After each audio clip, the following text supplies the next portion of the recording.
জুলাই গণঅভ্যুত্থানের পর পুলিশের কাঠামো ও সংস্কার নিয়ে শুরু হয়েছিল ব্যাপক আলোচনা। তখন থেকে মাঠে ও মন্ত্রণালয়ে ঘুরছিল একটাই দাবি, ইউনিফর্ম পরিবর্তন চাই।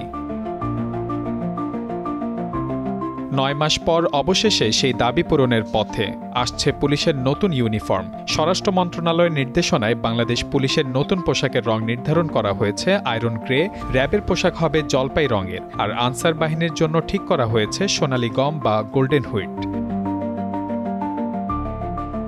প্রথম পর্যায়ে শুধু মেট্রোপলিটন পুলিশ সদস্যরাই পরবেন এই নতুন পোশাক। 15ই নভেম্বর থেকে ঢাকাসহ দেশের সব মেট্রোপলিটনে কার্যকর হবে এটি। পর্যায়ক্রমে জেলা পুলিশেও দেওয়া হবে নতুন একই রং এবং ডিজাইনের ইউনিফর্ম। পোশাকের রং নির্ধারণের বিষয়ে পুলিশ সদর দপ্তরের বরাতে জানা গেছে, এই রঙের ইউনিফর্ম আবহাওয়া, কাজের ধরন ও কাপড়ের টেকসই মান যাচাই করে নির্ধারণ করা হয়েছে। আমরা চেয়েছি একটা একক পরিচয় তৈরি করতে, সেই সঙ্গে সদস্যদের কাজের আরাম ও পেশাদার লুক বজায় রাখতে। তবে মাঠ পর্যায়ে পুলিশের সদস্যদের প্রতিক্রিয়া মিশ্র।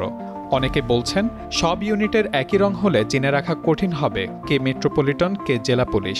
আবার কেউ কেউ মনে করছেন, পুরনো পোশাক বাদ দিয়ে নতুন আয়রন গ্রে পোশাক মানিয়ে নিতে সময় লাগবে, রংটাও একটু গাঢ়, তাই গরমে কেমন লাগে সেটা পরে বোঝা যাবে।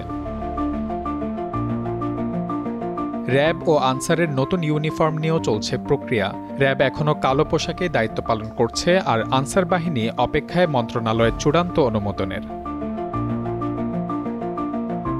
ইউনিফর্ম বদলের এই যাত্রা নতুন নয়। ব্রিটিশ আমলে পুলিশের পোশাক ছিল খাকি রঙের। 1971 পরবর্তী সময়ে এসেছে একাধিক পরিবর্তন। 2004 সালে মেট্রোপলিটন পুলিশ পায় হালকা জলপাই ইউনিফর্ম, আর জেলা পুলিশ পরে গাঢ় নীল। পোশাকের রং পরিবর্তনের মধ্য দিয়ে বাংলাদেশ পুলিশ প্রবেশ করেছে নতুন এক অধ্যায়ে।